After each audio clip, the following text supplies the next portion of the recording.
нашата площадка, последен жилищен етаж и към нашия етаж стълбището. Нашия етаж е тавански.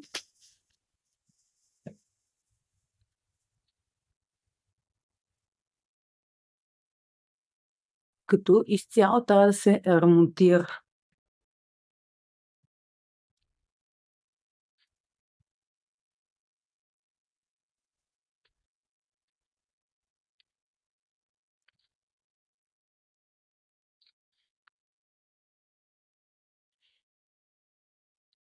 Коридор от тази страна, отдясно са 3 помещения, от тази са 2, но може да се преградат, тъй като са с летви направени.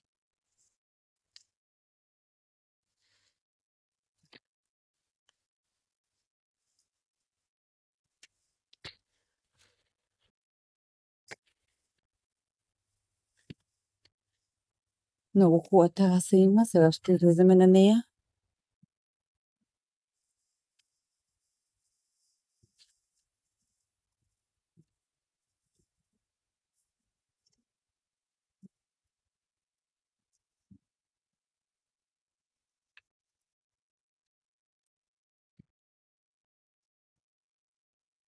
Продължаваме.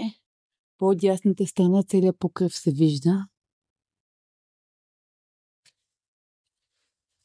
Може да се усвои като пространство.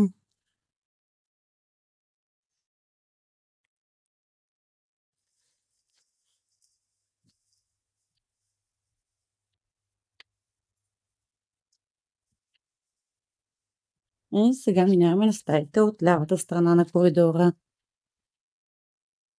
Тук има извод на вода.